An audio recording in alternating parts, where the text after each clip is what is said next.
Vanessa Siley, ¿cómo te va? Muy buen día. Hola, buenas tardes Jorge y buenas tardes a todo el equipo ahí que está con vos y a toda la audiencia de Radio Cooperativa.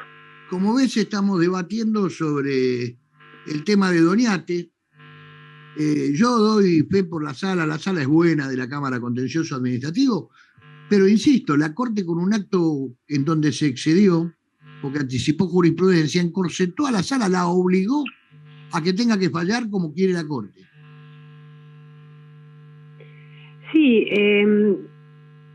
yo coincido con respecto a la sala 2 que mencionabas. No, la sala primera, la sala primera. La sala primera, perdón, la sala primera. Ahora, el corset que vos decís que puso la Corte lo hizo a través de una acordada. ¿No? Por eso, es un acto administrativo, no es un acto jurisdiccional. Claro, pero anticipó jurisdicción en un acto administrativo. Es insólito, es inusual por lo menos. Exacto.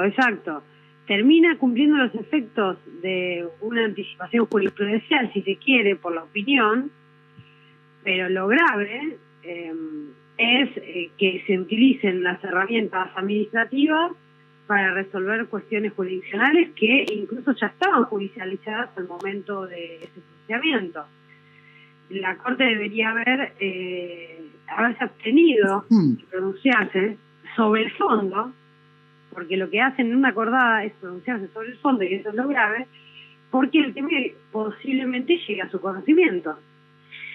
Entonces, yo creo que la gravedad de muchas de las cosas que están sucediendo en un sector del Poder Judicial provienen de la conducción de ese Poder Judicial. Lo hemos hablado varias veces. Creo que el Poder Judicial es un poder del Estado, aunque todos lo son, pero singularmente el Poder Judicial es un poder muy jerárquico. Porque vos encontrás en la Corte Suprema no solamente la superintendencia administrativa, no solamente la última revisión de los casos constitucionales, sino que encontrás muchas veces una especie de tercera instancia. Entonces, por donde lo mires, eso condiciona al resto de los tribunales inferiores. Por donde lo mires, desde si te da el aire acondicionado o no, para el juzgado, hasta si te implementa la planta o no de ese juzgado, si vas a trabajar con menos o más personal y qué personal vas a trabajar, hasta el pronunciamiento de fondos. Todas estas características hacen que si el problema está arriba, el problema se va a expandir, se va a trasladar a todos los otros sectores. En base a lo que dices, Vanessa, quiero contarle a la gente porque no sabe. Si vos querés contratar a una persona para tu juzgado, no se lo pedís al Consejo de la Magistratura. Le podés pedir un pase al Consejo de la Magistratura, pero si querés contratar a alguien, te lo tiene que autorizar la Corte. Esto es así, ¿no es cierto, Vanessa? Exactamente. Entonces, si vos te llevas bien con la Corte, te dan. Y si pasa como los ATN. Si te llevas bien, te los dan. Si no, no te los dan. Más o menos lo mismo. Y este es el sistema que no puede seguir de esta manera en el Poder Judicial. Porque hay juzgados que la están pasando mal, de verdad, los trabajadores. Y mira, no puede seguir así, porque aparte la Constitución le da las facultades al Consejo de la Magistratura. Además, a partir de que el Consejo de la Magistratura se indica en el artículo 114 de la Constitución Nacional, que es el que debe administrar los recursos de todo el Poder Judicial, a partir de ahí empieza a carecer de sentido y empieza a ser una anomalía que sea la Corte quien lo administre. Es que Vanessa, hay un error. Sí. No, hay un error ahí. Es que el Poder Judicial, en términos presupuestarios, para decirlo de alguna manera, es un único sujeto.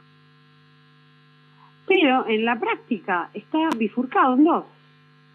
Entonces vos podés tener que dentro de una única jurisdicción presupuestaria, como se dice en la ley de presupuesto, tengas que esa misma administración tiene por un lado déficit y por el otro lado superávit.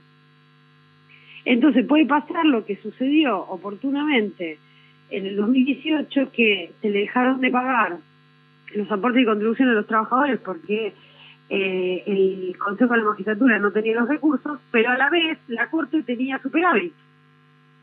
Y es un único sujeto. Claro, pero Vanessa, acá viene el problema justamente. Nosotros conocemos, vos porque tantos años y yo porque si bien soy nuevo estoy aprendiendo y a pasos rápidos, el Consejo de la Magistratura de la Ciudad de Buenos Aires no tiene adentro al TCJ. El TCJ está afuera, tiene su propio presupuesto y no elige las autoridades del Consejo. En la Nación, por el contrario, se armó un sistema que la Corte, de alguna manera u otra, es superior jerárquico del Consejo, con lo que se desnaturaliza completamente la función del Consejo de la Magistratura, por lo menos desde lo administrativo. Sí, pero todos los juzgados inferiores y las cámaras del Poder Judicial de la Ciudad de Buenos Aires dependen administrativamente, presupuestariamente del Consejo de la Magistratura. Tal cual. Donde tienen los representantes de los magistrados voz y voto. Entonces eso ya te da una pauta diferencial.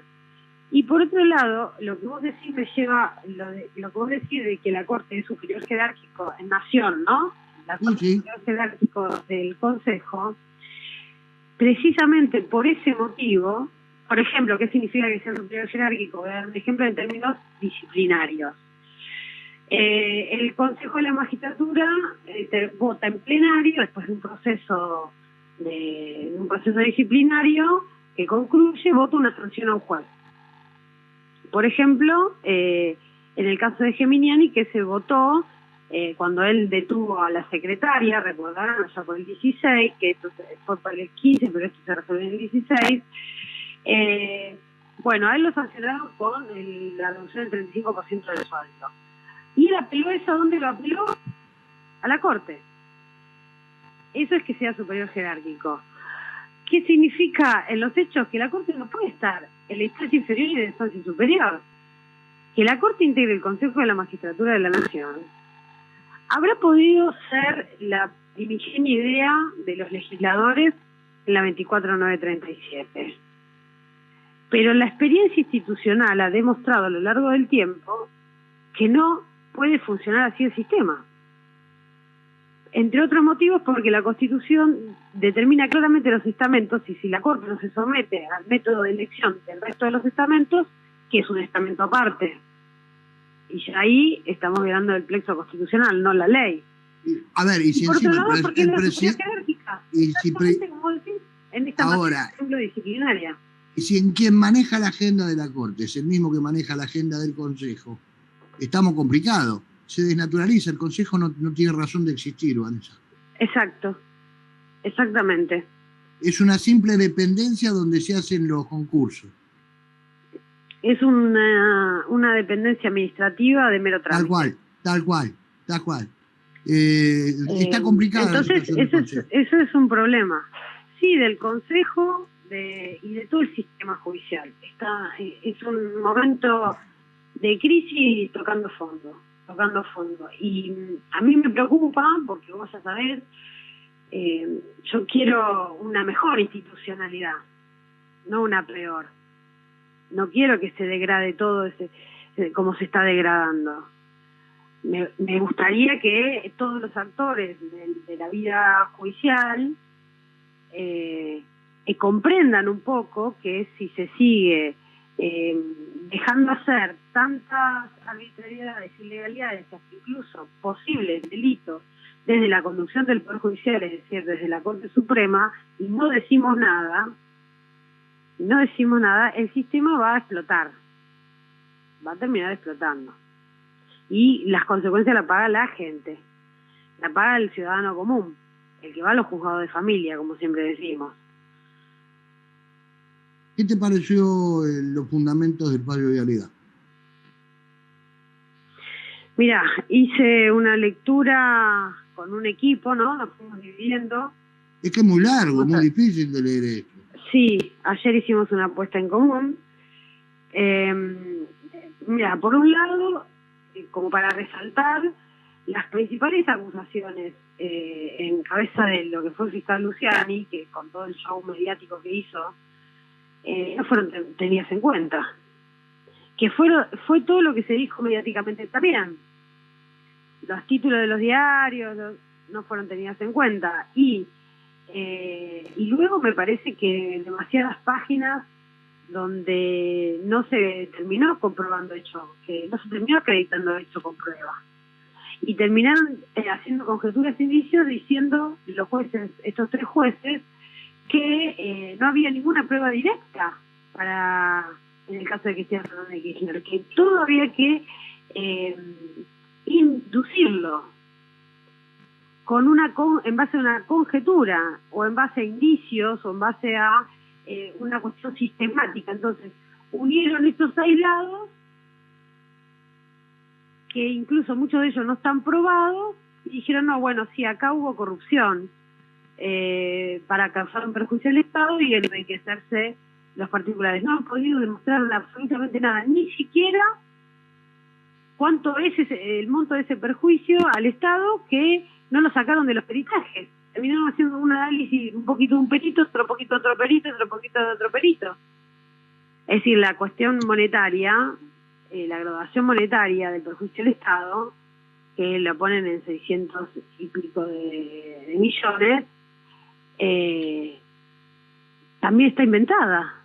Ese fallo es un invento absoluto, escrito como una telenovela, tiene 1600 páginas para que nadie lo lea,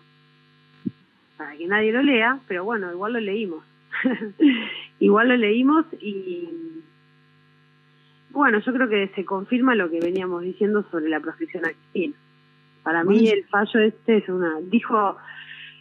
dijo Guado, y ayer lo contó Cristina, y me parece que es una síntesis perfecta. Se cambió el Código Penal por el Código Electoral en la Argentina. Sí, lo contaba, y Cristina ayer lo repitió eso. Sí. A propósito de esto, yo soy de los que creo, te lo digo claramente, y te lo dije cuando hablamos en privado, que me parece que tácticamente no fue lo mejor de la denuncia de juicio político contra toda la Corte. Me parece que tenían los elementos para ir contra uno de los miembros. Pero bueno, ya está. Contame cómo viene lo que se está trabajando en la Cámara de Diputados, en la Comisión de Juicio Político esencialmente. Bueno, como sí lo hemos hablado, el tema que vos referís, yo también te di mi opinión. Creo que acá tenemos que analizar 14 denuncias, no solamente la que tuvo más volumen político, más poder político, que es la que vino de poder del presidente en conjunto con los gobernadores y que fue tomada por nuestro bloque, sino que había otras 13 denuncias, y incluso ahí están 2 de la coalición cívica, y bueno, lo que se resolvió es admitir las 14 denuncias, que grosso modo la investigación de esas denuncias, que ahora estamos en el trabajo probatorio donde estamos desarrollándola. Hola. Hola. Saliendo bien, Vanessa, dale. Perdón. Bueno, las hipótesis versan sobre lo que fue el fallo del Consejo de la Magistratura, el denominado Colegio de Abogados, que no es el Colegio de Abogados, sino que es una asociación civil del Colegio de la Calle Montevideo, donde anidan los sectores de la derecha de la abogacía, cómplices de la dictadura, muchos de ellos. Bueno, esa sentencia, que es la que hizo este descalabro institucional que hablábamos recién, que tiene una hipótesis de investigación fundada en mal desempeño por falta de ética, entre otras cuestiones, porque el hecho que reaviva, y esto lo fuimos probando incluso con los testigos que fueron viniendo, el hecho que reaviva que la Corte, después de 3 años de dictaminado por el fiscal Casal este tema, después de 3 años, ¿por qué se reaviva la causa y se empieza a decir en septiembre del 21 que este tema se va a tratar? Porque cambian las autoridades de la Corte y Rosati se autovota como presidente de la Corte. El autovoto de Rosati y de Rosenkrantz es una hipótesis de este juicio político a la Corte, como lo fue el autovoto que hicieran en su oportunidad Nazareno y Molineux O'Connor. Ungirse por el propio voto a los fines de no de constituir meramente parte de una mayoría, es decir, que es indistinto el voto, sino que fue decisivo el voto. Porque recordemos que en la votación del septiembre del 21 para elegir la autoridad de la Corte, ni Hayton ni Lorenzetti votaron y pidieron que no se haga ese día la votación y no fueron escuchados, se ausentaron, entonces votaron solo 3. Y de esos 3, uno quedó presidente y el otro vicepresidente. Luego de eso era el fallo del colegio, donde dice que el presidente de la Corte va a ser presidente del Consejo de la Magistratura. Entonces, ¿por qué se tardó tantos años para una cuestión de gravedad institucional como es el Consejo de la Magistratura? ¿Por qué se tardó 3 años? Porque había que determinar quién. La discusión era quién lo iba a presidir. La discusión no era el equilibrio que supuestamente pedía la parte. La discusión era quién iba a apoderarse, a tomar por asalto, le decimos nosotros, así lo explicitamos en el pedido de juicio político, al Consejo de la Magistratura. Y bueno, esta es una investigación que se está realizando. Hay otra cuestión muy importante que es el tema 2x1 también, el caso Muiña. Claro, el juicio de Muiña. El juicio de Muiña, porque recordemos esto, después de Muiña, después de que sacamos la ley en el Congreso, la Corte cambia la doctrina nuevamente, pero hay un juez de la Corte que reconoce que sigue fallando, sus votos son de disidencia en minoría. Y yo quiero decir una cosa, porque parece que no tiene importancia un voto en minoría o una disidencia, y los fundamentos allí vertidos. Si un voto en minoría de un juez de la Corte se funda en ilegalidades o preceptos que se oponen a las convenciones internacionales en materia de derechos humanos, eso es gravísimo también, por más que esté en minoría, porque después en las universidades se estudia ese fallo en minoría, porque marca el contenido de mucha doctrina que después se difunde y se utiliza para otros tribunales en nuestro país, porque, mira, sin ir más lejos, ni te digo de un juez de la Corte, sino lo que fue la postura de Ana María Figueroa en minoría, en casación, con respecto a la utilización de los chats, fíjate cómo fue la usó Tornelli para fundar el archivo de la causa Robles de Alessandro. Entonces, un voto en minoría es importante. Y bueno, eso también se está investigando. Ya claro, como abogado, que muchas veces fundamos una demanda, una contestación de demanda o alegamos en base a un voto en minoría de cualquier juez o de la Corte Suprema de Justicia. Esto es obvio, ¿no? Tal cual, y no está mal. No está mal. Lo que está mal es que un voto en minoría se dé de bruces contra la Constitución, la ley. Siley está diciendo que no está mal que un juez entienda distinto. Lo que no puede es no actuar o votar en contra de los dictados de la Constitución Nacional, porque eso ya no es opinar distinto, sino eso es contradecir el texto y el espíritu de la Constitución. Me parece que vas por ahí, ¿no? Exactamente. No estamos hablando de cuestiones opinables, sino que estamos hablando de ir en contra de una ley cometiendo el delito de prevaricato, entre otras cuestiones. Entonces, de eso se trata, porque hubo toda una discusión en la Comisión de Juicio Político sobre el contenido de las sentencias, si se podía o no se podía juzgar a un juez por el contenido de la sentencia. Y más fácil no, porque es una garantía de independencia del magistrado. Bueno, pero yo creo que por el contenido, si la sentencia roza lo delictivo, ya hay que hacer la denuncia contra el juez por prevaricato, justamente. Exacto, esa es una excepción a ese principio. El principio es que el contenido de la sentencia está plagado de excepciones. Tiene más excepciones que aplicaciones, de hecho. Porque vos podés cometer desvío de poder a través de una sentencia. Tiene hecho la doctrina que errores reiterados graves, errores, no es que hubo una intencionalidad, errores reiterados graves es causal de mal desempeño. Entonces, esto ya quedó clarificado en la Comisión de Juicio Político. Al principio quisieron agarrarse de eso para decir, no pueden ir contra colegio, no pueden ir con participación, no pueden ir con Muiña, pues son todas sentencias. Entonces no se puede, bueno, eso ya está fuera de discusión, por suerte. Hemos avanzado, venimos avanzando en la Comisión mira, al principio hasta se le intentaba recusar a Carolina Aguilar, la presidenta, porque era peronista, ¿viste? Como, por suerte, las ridiculeces que se han planteado se fueron dejando de lado y se fueron cayendo por su propio peso, digamos.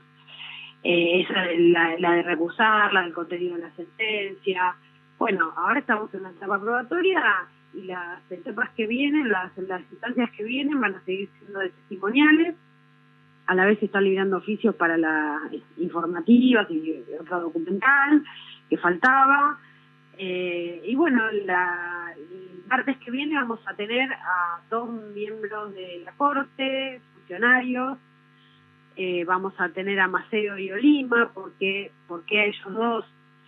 Porque ellos fueron los que aparecen en el último chat en el celular de Alessandro, y además públicamente han dicho, uno en un sitio y otro en el diario Hoy, que eran verídicas esas conversaciones, que habían existido efectivamente. Entonces, bueno, en función de eso se los va a llamar. Se volvió a citar nuevamente al fiscal Stornelli y a la secretaria privada de Rosati, Monayer. El último tema, Vanessa, que no es el menos importante, por lo menos para vos y para mí.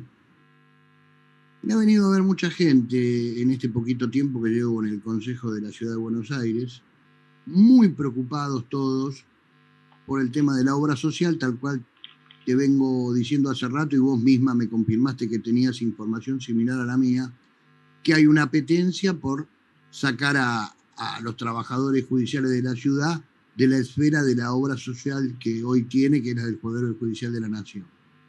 Incluida gente que simpatiza, vota y está muy vinculada a Cambiemos y al macrismo. Están todos muy preocupados con este tema. Realmente es un tema grave, por lo menos para la gente. No sé si es tan grave desde lo que puede llegar a pasar, pero sí la gente que está muy preocupada, es cierto, Vanessa. Sí, lo venimos hablando, Jorge, desde el año pasado. Sí. Es otra de las causas del juicio político, una posible malversación de fondos en la obra social. ¿Qué es lo que sucede con la obra social en la cotidianidad de un trabajo, de un afiliado judicial? Que van desde los jueces hasta los funcionarios y los empleados y empleadas. Está funcionando de pésima manera. Hay retardos en los reintegros de los hijos con discapacidad, no hay autorización de prótesis. Sucede que sacas un turno para hacer una intervención y no te lo autorizan hasta 2 minutos, ya estás en la camilla, el hospital no sabe, la clínica, el sanatorio, si hacer la intervención sí o no. Hay deudas a los proveedores. Además de todas las causas penales en curso que tienen que ver con todo esto, ¿no? Yo digo los efectos de gestionar de esta manera. Los efectos de gestionar de esta manera es la salud de la gente. No es gratis esto que está pasando. ¿Y qué sucede? El malestar es casi absoluto. Entonces, sobre Río Revuelto ganancia de pescadores. Entonces, sobre ese malestar casi absoluto que existe, nosotros a veces podemos resolver unas cosas con el sindicato. Llamamos, pedimos, insistimos, hemos hecho presentaciones por escrito, bueno, hemos hecho amparos judiciales, que nos dan todos la razón, pero las cosas no cambian porque cuando pasa ese amparo, llega a la corte, te lo dan vuelta, porque aparte tiene esta particularidad la obra social. Esto lo dijo bien claramente un testigo Abrita cuando vino al juicio político. Que Abrita fue el secretario letrado muchos años de la Corte, hombre fuerte era en la Corte Abrita, Yo me he peleado mucho con Abrita y terminamos medio amigote, pero discutíamos mucho con Abrita. Porque yo noté en la testimonial honestidad intelectual. Y por ejemplo, él comentaba que él era encargado de resolver, mirá de qué manera, las contestaciones de demanda de los amparos hacia la Corte lo hacía en colaboración con el Ministerio de Justicia, porque como es un recurso del Estado, actúa el Ministerio de Justicia. Y además, por ejemplo, pedía a veces recurso extraordinario. Llegaba ¿dónde? A la Corte. Y él pedía autorización para pedir un recurso extraordinario a la propia Corte, que era la que después lo resolvía, y cuenta la testimonial literal espaldada, dice, por suerte la Corte después nos fallaba a favor. ¿Entendés lo grave que es esto? O sea, no tiene escapatoria un afiliado de la obra social. No tiene escapatoria porque el mismo que le va a resolver su problema es el mismo que se lo causó. Claro, pero ahora me entraron en pánico los trabajadores de la ciudad porque dicen, nos van a sacar la obra social, nos van a mandar a una prepaga. ¿Y qué es lo que quiere hacer parte de la gestión de Cambiemos en el Consejo de la Magistratura de la ciudad? Pasar a una prepaga. Nosotros no estamos de acuerdo, por eso queremos que mejore la obra social. Porque sabemos lo que es la privatización del sistema de salud. Ahí no hay a quién llamar. Ahí sos un número más, no sos una persona. A pesar de todo lo que está pasando en la obra social, prefiero tener la obra social del Poder Judicial de la Nación y mejorarla. Por eso también presentamos un proyecto de ley, porque también pasa algo que está mal. El directorio de la obra social no refleja, no espeja el universo de afiliados a esa obra social. Porque el Poder Judicial de la Cava, por ejemplo, tiene el 17% de afiliados a la obra social. ¿Qué pasaría con la obra social del Poder Judicial de la Nación si se va ese 17% de una población que es relativamente joven? ¿Qué pasaría con la obra social del Poder Judicial de la Nación? Otro tanto pasa con los ministerios públicos de Nación. Ni Defensoría, ni Ministerio Público Fiscal, ni Ministerio Público de la Defensa tienen voz y voto en las decisiones del directorio de la obra social y representan entre los dos el 16%. Entonces, los que manejan el Consejo de la Magistratura, el Consejo de la Magistratura de la Nación tampoco tiene una persona en el directorio y es el que maneja los recursos. Ahora, Vanessa, desde la Unión y desde la Asociación de Magistrados, se tomó, entre comillas, como una victoria de los trabajadores y de los jueces, el que les den un director a cada uno, no obligatoriamente, sino porque le piace a la Corte darle 2 lugares. No tienen la obligación, lo hicieron porque quisieron. Ustedes quedaron fuera, ¿no? Mira, no hay ley nacional al respecto, porque en su momento fue vetado el artículo que creaba la representatividad en el directorio de la obra social. Por eso nosotros presentamos uno y una semana después de que presentamos el proyecto de ley, que lo presentamos, y no solamente lo presenté yo, sino que lo presenté con diputados de otros bloques, lo firmó también Graciela Camaño, salió este parche que hicieron de darle un lugar a la Asociación de Magistrados y a la Unión de Empleados de la Justicia de la Nación. Eso no va a solucionar el tema. Ojo que está bien que se lo hayan dado, ¿no es cierto? Vos no decís que no se lo tienen que dar. Sí, yo no digo que no porque nuestro proyecto de ley lo pusimos, de hecho, que tiene que tener un lugar. Y mira, si la UOGEN a nivel nacional, no en Cava, que somos, si Trajo es quien tiene la personalidad gremial, pero si en nivel nacional la UOGEN tiene la personalidad gremial, es correcto que se siente ahí. Pero ese no es el problema que está teniendo la obra social. El que hagan un parche figurativo y digan, bueno, ahora sí es democrática, no, porque ¿saben lo que van a repartir? Van a repartir responsabilidades, pero no van a repartir la toma de decisión, porque la toma de decisión sigue concentrada en la Corte Suprema. Entonces, con la obra social va a seguir estando mal y lo único que va a haber es más culpables.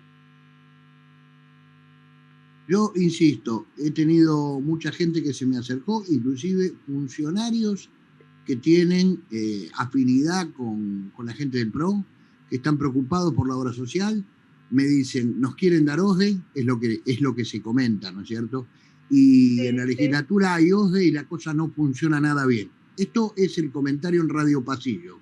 Vos también manejas Radio Pasillo por una cuestión de que vos sos representante gremial de nivel top dentro del Consejo de la Magistratura de la Ciudad, dentro del Poder Judicial de la Ciudad, y sabés que lo que te estoy diciendo es cierto. Sí, y no estamos de acuerdo. Donde hemos tenido la oportunidad, lo hemos manifestado y por eso actuamos en consecuencia, no solamente una manifestación, presentamos un proyecto de ley para quedarnos en la obra social con voz y voto. Yo te digo, Ojalá que nos apoyen todos los que estén de acuerdo con ello, ¿no? Me parece a mí que ir a la privatización del sistema de salud de los trabajadores judiciales es el camino al infierno directamente. Yo creo que en ese caso, si Trajo va a apoyar, bueno, yo voy a acompañar, por supuesto. Me parece que algún consejero más va a acompañar con este con mantenerla. No sé qué hará el gremio radical, y yo creo que, a pesar que no tiene personería, la gente de la Unión también va a acompañar con esto. Pero es una presunción, ¿viste? En la cancha se ven los pingos, después a ver quién va al frente y quién arruga, como de costumbre. Como de costumbre, sí. Te mando un beso, que tengas un buen fin de semana, Vanessa. Bueno, un beso grande a todos por ahí y muchas gracias por la entrevista, Jorge. Chao, querida. Chao, chao.